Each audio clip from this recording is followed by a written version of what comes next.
물리적인 공간을 하나 만들었다고 해서 전체적인 사교육비의 총량에서 유의미하게 줄어들기는 아주 쉽지 않을 거라고 생각을 하고요. 사교육비의 핵심은 결국 이 고교학점제를 우려하고 있는 전문가들의 가장 큰 공통점은 뭐냐면, 안녕하세요. 여러분들의 수학 실력과 공부 자존감을 높여주는 대치동 캐슬입니다. 오늘은요, 이제 곧 대선이잖아요. 저는 정치색은 있지 않지만 각 후보들이 내놓은 교육 공약들이 있잖아요. 제가 현장에서 가르치는 선생님으로서 저의 의견을 말하는 것도 괜찮을 것 같아서 각 후보님들의 교육 공약만을 대해서 이야기를 해보도록 하겠습니다. 첫 번째로는 이재명 후보의 공약인데요. 지역별로 자기주도학습 센터를 만든다고 하는데, 이 자기주도학습 센터가 어떤 걸까라고 생각을 하신다면 대부분의 경우는 독서실이라고 생각을 하시면 좋을 것 같아요. 근데 아시겠지만 공부할 공간이 있다고 해서 학생들이 다 공부를 하는 게 아니에요. 그렇기 때문에 관리들이 더 필요하거든요. 그래서 요즘 스터디 카페 혹은 관리형 스터디 카페 같은 경우에는 뭐 멘토링 선생님이 일주일에 한 번씩 보면서 학습 점검을 해준다든지, 아니면 EBS나 혹은 다른 온라인 동영상 강의 업체들과 제휴해서 동영상 강의를 볼 수 있게 하고, 혹은 보조교사 선생님들이 그 강의 스케줄도 이제 케어를 하는 식으로 그냥 공간을 준 게 아니라 그 공간 안에서 학생이 그 컨텐츠를 소비할 수 있도록 그 앞뒤로 준비가 필요하거든요.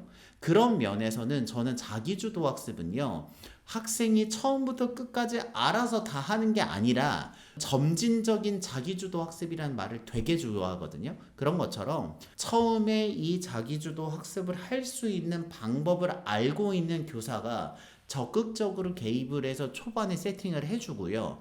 그게 익숙해지면 익숙해질수록 점차 조금씩 학생이 스스로 할 수 있는 영역을 넓혀서, 그러면서 자연스럽게 선생님이 뒤로 빠지면서 자기주도 학습화가 되어가는 거지, 처음부터 이 학생이 어떻게 공부할 줄 잘 모르는데 그 공간 안에 던져주고 EBS가 들어있는 태블릿을 준다고 해서 학생이 공부를 더 열심히 하거나 성적이 오를 수 있다? 저는 이거는 좀 아닐 수 있다고 생각을 합니다. 그래서 일단은 학생들이 공부할 수 있는 공간을 준다는 면에서는 저는 괜찮은 것 같고요.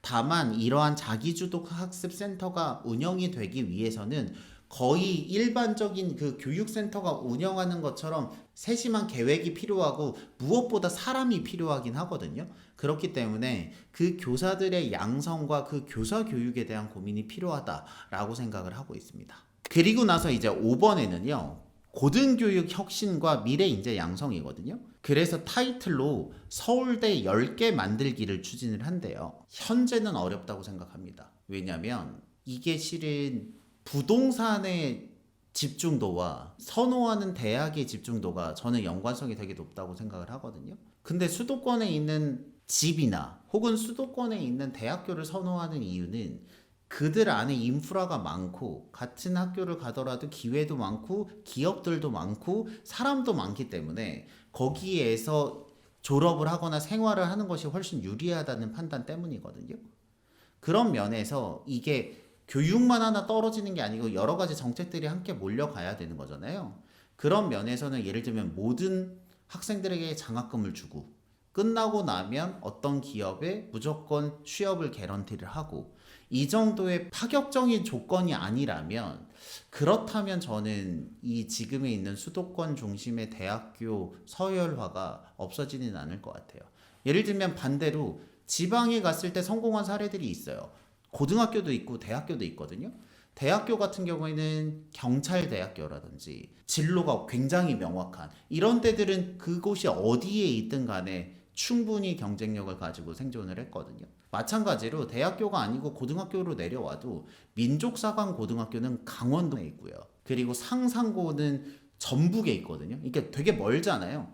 멀지만 대학교 입학이라든지 공부라든지 이런 게 충분히 좋을 거라고 확신을 하기 때문에 그게 강원도여도 가는 거거든요. 그런데 그게 아니라면 대부분의 사람들은 수도권에 있는 고등학교를 선호하겠죠. 왜냐하면 다니기도 편하니까. 그런 관점에서는 전 대학교에서도 수도권 중심의 서열화는 웬만한 베네핏이 아니면 깨지기가 어렵다라고 생각을 합니다.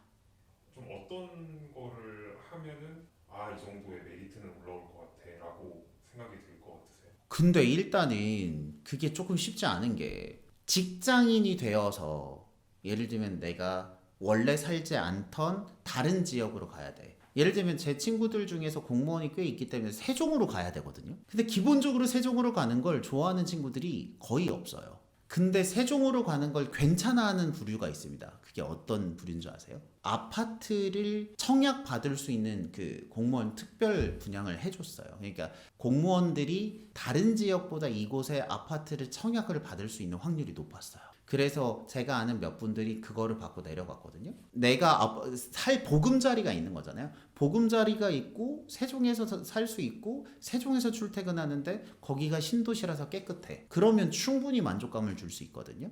그런 것처럼 제가 생각할 때는 살 집이라든지 끝나고 나서의 취업이라든지 이렇게 경제적으로 그 학습 이후에 연결되는 생활들이 이어준다면 지방에 있는 학교도 서울대처럼 만들 수 있다고는 생각합니다. 다만 학교 자체가 지원을 늘린다고 될 수 있을까? 그건 잘 모르겠어요. 학교 내부를 엄청 막 육성한다 그래서 사실 이거를 서울대라고 할 수 있을 거냐 그런 건 좀 아닌 것 같아요. 그쵸. 예전에 그런 시도들이 있었어요. 그래서 특성화 대학교들이 예를 들면 지원 자격을 되게 높이고 훌륭하신 교수님들을 오고 예를 들면 막 전액 장학금 주고 이렇게 한 사례들이 있었는데 초반에는 꽤 운영이 됐었는데 시간이 지나고 나서 보면 이게 지방이기 때문에 생기는 불편함을 다 감수해야 되잖아요. 그렇기 때문에 몇 개의 대학들, 예를 들면 포항 공과대학교 포스텍이라든지 뭐 예를 들면 한동대라든지 이게 몇 개의 대학교 말고는 성공 사례가 아주 많지는 않거든요. 가능은 할 수 있는데 일반적으로는 웬만한 혜택으로는 쉽지 않을 수 있다라고 생각해 주시면 좋을 것 같아요. 그 다음으로는 이번 김문수 후보님의 교육 공약 이야기예요. 고교 학점제로 학생의 과목 선택권 확대 및 학교의 책임 교육을 강화한다고 하는데요. 고교 학점제 관련해서 그 인터뷰를 했었는데 이게 취지 자체는 좋아요. 고교 학점제가 결국 대학교처럼 자기가 원하는 취향에 맞는 과목들을 선정을 해서 오프라인으로 수업을 듣거나 그게 없으면 온라인으로 선택을 해서 자기의 취향을 발전시킨다는 장점이 있는데요.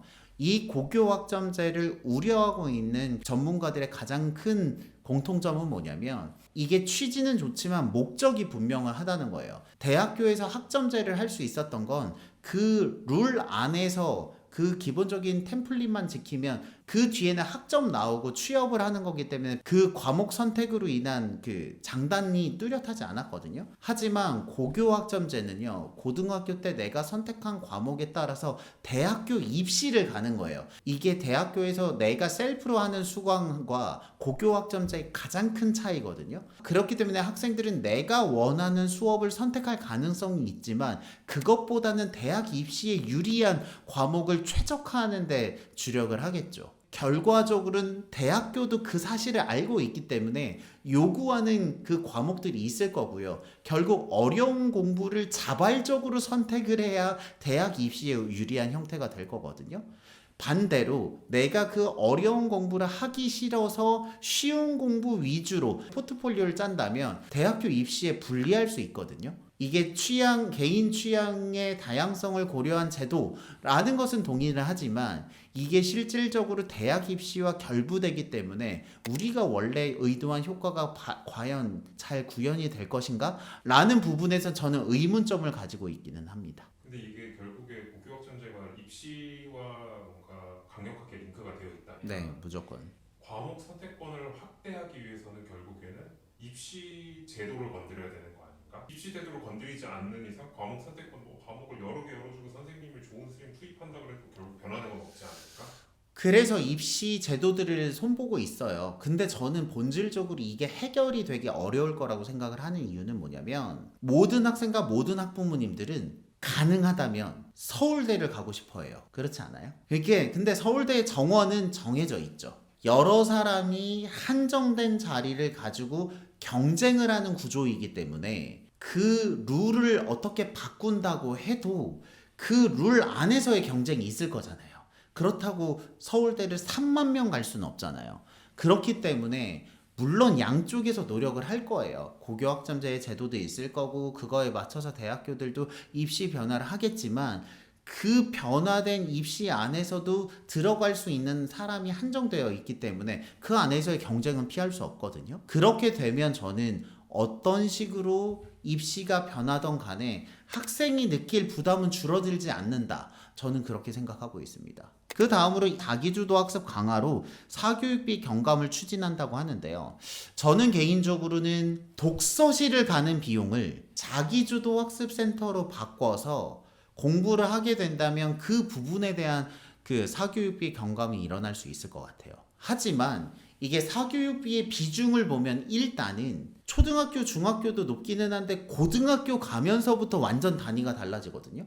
그렇기 때문에 이게 고등학생들을 대상으로 한 그 정책의 변화가 있지 않으면 전체적인 사교육비의 총량에서 유의미하게 줄어들기는 아주 쉽지 않을 거라고 생각을 하고요. 일단 대상의 관점에서.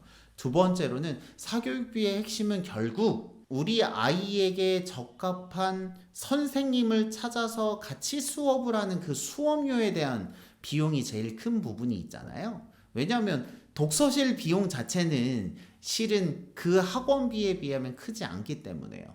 그렇기 때문에 실력 있는 선생님들이 그 학생들에게 가르치는 타임이나 시스템을 구축하는 노력을 하는 게 이 사교육비 경감의 핵심이지, 이 자기주도 학습센터, 그러니까 물리적인 공간을 하나 만들었다고 해서 그것만으로 유의미한 그 경감이 일어날까라는 생각에서는 약간 회의적이긴 합니다. 그리고 중간에 저소득층에게 사교육비 부담 없이 맞춤형 양질의 교육을 제공을 한다고 하거든요. 근데 이게 아마도 대부분은 기본적으로는 온라인 교육을 먼저 할 것 같기는 해요. 왜냐면 온라인 교육이 그래도 저렴하잖아요. 국가 차원에서 할 수 있으니까. 그거는 저는 그렇게 온라인 교육을 베이스로 하는 거는 굉장히 좋은 전략인 것 같고요. 다만 앞에서 말씀드렸지만 그 온라인 교육 컨텐츠를 그 핸들링을 해서 실제로 학생들이 공부를 할 수 있게끔 하는 그 마지막 코디네이팅이나 관리 작업이 꼭 있어야지만 이 교육 정책들이 구현할 수 있다라고 생각을 합니다.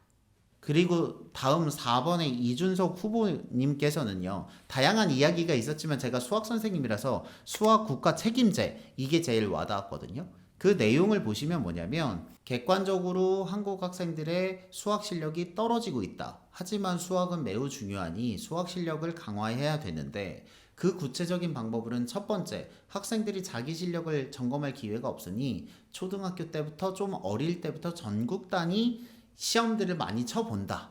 그렇게 되면 이제 자기의 실력을 알 거잖아요.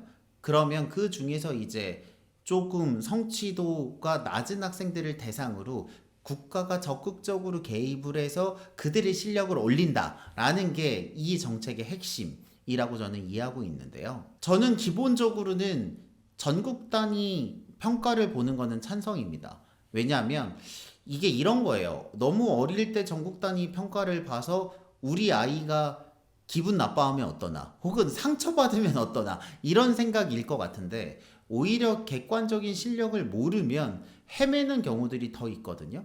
그런 관점에서는 시험 성적에 뭐 예를 들면 성적이 안 들어가는 범위 내에서 고등학생들이 모의고사 치듯이 그런 시험들을 정기적으로 보면 우리 아이가 현재 수학을 잘하는지 못하는지를 객관적으로 알 수 있기 때문에 미리 미연에 방지하고 준비하는 효과도 있을 수 있다라고 생각을 합니다. 그리고 나서 그 중에서 이제 성취도가 낮은 학생들을 대상으로 개별 케어를 하는 거잖아요. 저는 이것도 찬성을 해요. 왜냐하면 수준이 다양할 텐데 그것들을 나눠서 비슷한 학생들을 가르치는 게 효과가 좋기는 하거든요. 그래서 현재 수준별 수업도 하는 거잖아요. 그런 것들을 통해서 학생들이 자신의 실력을 알고 자신의 수준에 맞는 수업을 할 수 있게 구현을 하는 거는 전 괜찮다고 생각합니다. 다만 이것들을 구현하려면 교사가 많이 필요해요. 왜냐하면 이게 수준별 수업을 여러 개를 하고 학생들을 개별적으로 케어하는 부분이 늘어나잖아요. 그래서 이제 수학 보조교사 등을 많이 뽑아서 투자를 한다고 하는데 이 부분은 예산에 관한 문제이기 때문에 실제로 얼마큼의 비용이 들어서 얼마큼의 효과가 날지는 그거는 조금 더 논의를 해봐야 될 것 같기는 합니다. 이제 곧 대통령 선거잖아요. 그에 맞춰서 각 후보님들이 만드신 교육 공약에 대한 리뷰를 했었는데요. 일선에 있는 수학 선생님은 이런 의견을 가지고 있다 정도로 재밌게 봐주시면 좋겠습니다. 저는 다음에 또 좋은 내용으로 찾아뵙겠습니다. 여러분들의 교육을 응원합니다. 저는 대치동 캐슬이었습니다. 감사합니다.